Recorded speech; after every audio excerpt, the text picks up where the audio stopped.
தமிழகத்தில் எங்கேயெல்லாம் இந்து கோவிலை இடிச்சாங்க. திராவிட முன்னேற்ற கழகம் ஆட்சிக்கு வந்த பிறகு இந்து கோயிலை இடிச்சது.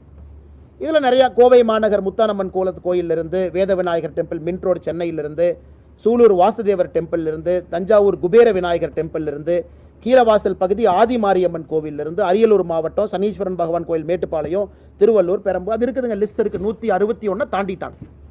அதில் சில ரெக்கார்டை பார்த்தீங்கன்னா கோர்ட்டு சொன்னாங்க இடித்தோம். கோர்ட் எப்போ சொன்னாங்க? சாயந்தரம் தீர்ப்பு கொடுத்தாங்க. எப்போ இடிச்சிங்க? அடுத்த நாள் காலையில் 2 மணிக்கு. அப்போ கோர்ட்டு வேணுமா? அதாவது சில இந்து கோவிலை இடிக்கும் பொழுது கோர்ட்டு சொன்னாங்க நாங்கள் இடித்தோம். அதுக்கு சில order by Madras high court citing encroachment, Madurai corporation high court direction, night கொடுத்தாங்கன்னா காலையில் 2 மணிக்கு இடிச்சாங்க. அன்னைக்கு கோர்ட்டு வேணும். ஏன்னா ஒரு கோவிலை இடின்னு கோர்ட்டு தீர்ப்பு கொடுத்ததுக்கப்புறம் காலையில் 2 மணிக்கு இடிச்சாங்க. ஆனால் இன்னைக்கு அதே கோர்ட்டு திருப்பரங்குன்றம் மலையின் மீது தீபத்தூண்ல தீபத்தை ஏத்துங்கன்னு கோர்ட் சொல்லும் பொழுது இவர்களுக்கு கோர்ட்டு வேண்டாம். கிட்டத்தட்ட 161